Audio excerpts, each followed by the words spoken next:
Viral ngayon sa buong mundo ang isang balita na mayroon ng zombie virus. We have all witnessed the horrors of what one virus can do. Nadiskubre ng mga sayentipiko ang 13 uri ng mga ancient viruses Na nababahala po ngayon ng mga eksperto sa Europa. Tinukoy po nila ang zombie virus na 48,500-year-old na. The researchers who have revived a number of these zombie viruses, as they're now being called, have found the potential revival of viruses. Sinabi pang may zombie outbreak na raw sa China, pero tinatago lang ito ng gobyerno nila para hindi magpanik ang mga tao. Anong nangyayari ngayon? At bakit involved na naman ang China sa ganitong issue? Kung isa-search nyo ito sa internet ay talagang napakaraming video tungkol dito. TikTok, YouTube, at sa Facebook. At nabalita rin ito sa mga legit na news networks. Talagang napakarami ang natatakot tungkol dito. Kaya naman nagsagawa ako ng sariling pag-aaral para malinawan ang lahat. Ano ang zombie virus? Ano ang kayang gawin ito sa mga tao? Saan ito nagsimula at talaga bang kumakalat na ito?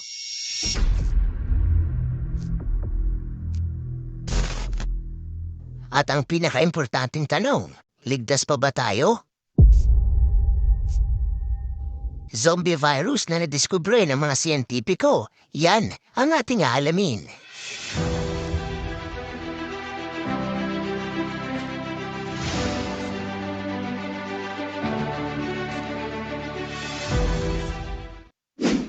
Kabi-kabila ang mga videos at mga balita tungkol sa zombie outbreak na yon. Tila ba marami ang natatakot dahil sa mga fake news na ito?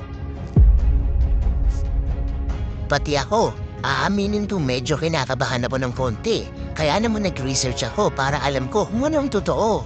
At yun na nga, wala tayong dapat ikatakot kung alam natin kung ano talagang nangyayari. Kung totoo man ito ay sigurado akong hindi pa handa ang aming bahay sa pagsugod ng mga zombie nito. At nakumpirma nga kamakailan lang, ang kanilang diskubre ay isang zombie virus. Nahanap ito sa Siberia, Russia.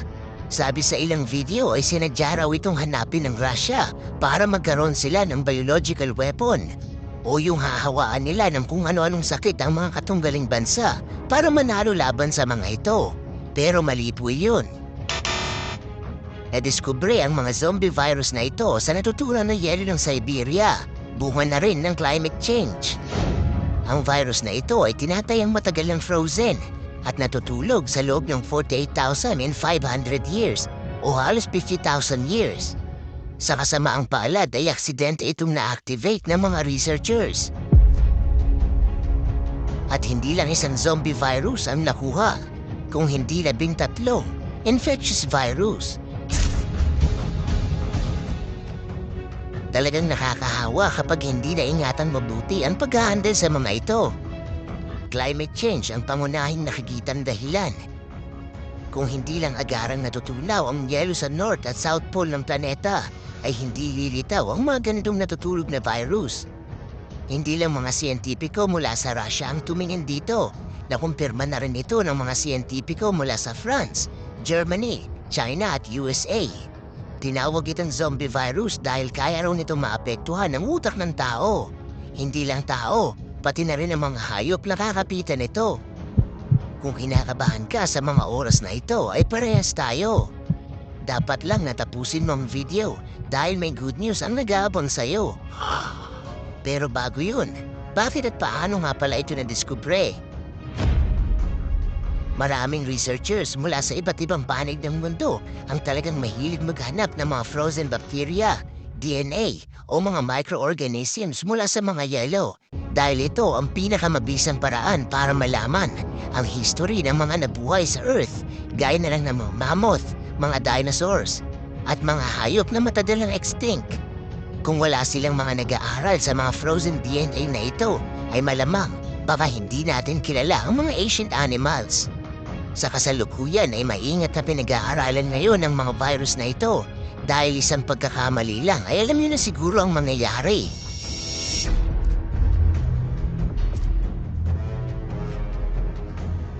Ito ang tinatawag na permafrost. short term ng permanently frozen ground. Ang permafrost ay halos 15% ng kabuuang lupa ng Northern Hemisphere. Hindi lang labi ng mga sinaunang hayop ang nagtatago rito, kung hindi pati na rin ang napakarami pang viruses na hindi pa natin nadidiskubre. Kaya naman dapat triple ingat ang mga siyentipikong pinag-aaralan ng mga ito. Ang mga virus na ito na matagalang natutulog sa permafrost ay tinatawag nilang dormant virus o mga virus na walang banta sa atin hanggat hindi na-activate.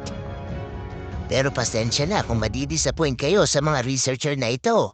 Aminado sila na aksidente nilang na-activate ang 13 zombie viruses na ikinakabahala ngayon ng marami. Banta ng mga researchers na kung patuloy na matutunaw ang mga yero sa permafrost ay maaaring maglabasan ang tinatawag na pathogens na maaaring maka-infect sa atin ng iba't ibang uri ng sakit. Ang mga pathogens na ito ay maaaring humalo hindi lang sa tubig, kung hindi pati na rin sa hangin. Milyon-milyong taon nang natutulog ang mga ito at kapag natunaw ang mga yelong pinaglalagyan ay maaaring kumalat ito sa buong mundo. May isang fenomeno ng mga scientists na tinatawag nilang raining viruses. Literal na umuulan ng mga virus dahil kaya palang mag-multiply ng mga virus sa atmosphere at sumama sa ulan pababa sa atin. Kaya nilang mag-ipon-ipon ng mas mataas sa ulap pero mas mababa ng konti sa dinadaan ng mga aeroplano. Tinatayang trillions of virus ang nasa ating atmosphere at bumabagsak kasama ng ulan. Ayon sa mga scientists, sa tuwing naliligo tayo sa ulan ay halos 80 million viruses ang nasasalo natin. Ito ang dahilan kung bakit tayo nagkakasakit kapag nababasa ng ulan. Pero wala dapat ipag-alala dahil ang mga virus na ito na kasama ng ulan ay mga mahihinang klase lamang. Kaya simpleng lagnat, ubo o sipon lang nakukuha natin dito. Sa totoo lang ay mas pinapalakas pa nga nito ang ating immune system sa pamamagitan ng pag-a-activate nito sa ating white blood cells para labanan ang mga bakterya o virus sa ating katawan. Kaya naman sa susunod na magkakasakit tayo dahil sa ulan, ay isipin nyo na lang na pinapalakas nito ang inyong resistensya.